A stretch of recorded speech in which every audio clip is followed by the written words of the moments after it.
if your dog's not proficient at walking on a loose lead yet, sometimes you can start putting a long lead, because you can give them a bit more freedom and that you can still keep in control so they don't get into anything they shouldn't. And you can teach them from the get-go that they can move forward when the lead's tight. So I can keep pace with her if I want to, or I can put the brakes on. But the key is, if you do put the brakes on, the dog has to change and recognise that something different's happened and they need to stop. So here's one. She stops, then we can go again. So here's one. She stops, then we can go again.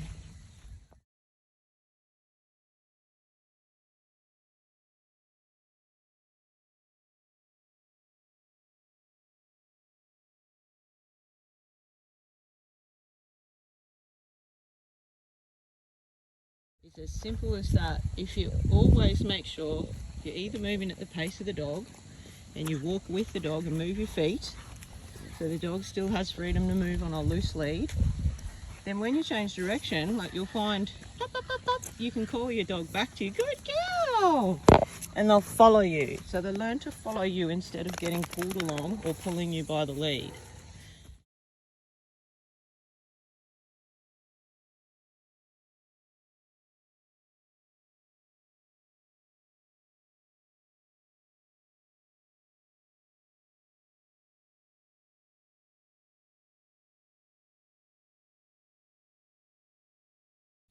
Good girl. And usually if it gets a bit under their legs, they'll just run over top of it and it'll correct itself anytime. Like in a little bit, usually it'll correct itself. Good puppy. Come on. Good girl. There we go. She's got heaps of room to move. And she's still wearing a lead and learning loose leash skills. And then in a minute I'll let her go ahead and I'll put the brakes on again, just so you can see what happens. So there's the brake. And see how, good girl, good girl.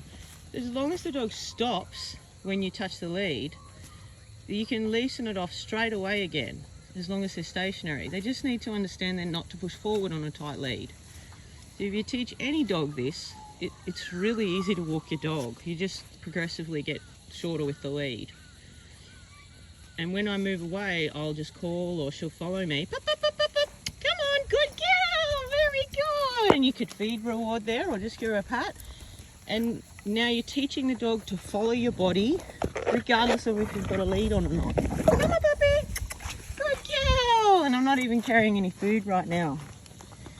And see, if I get in before she jumps, if I get down, my hands down at her level, through water with food or a pat, good girl. She will never jump.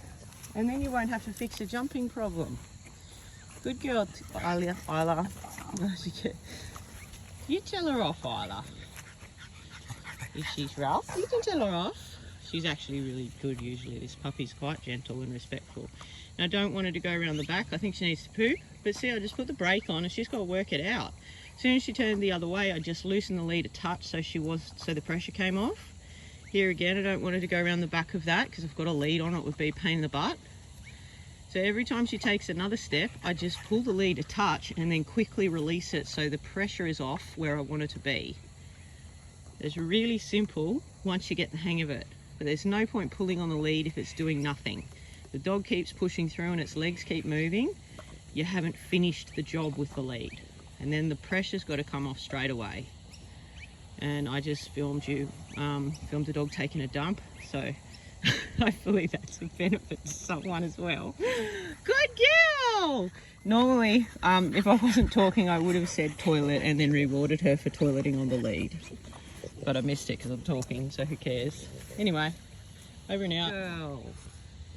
Teaching the puppy to go to the toilet while she's wearing a lead. Straight out from the crate on a lead. You can drop the lead soon after if you want. But this is a handy skill to have.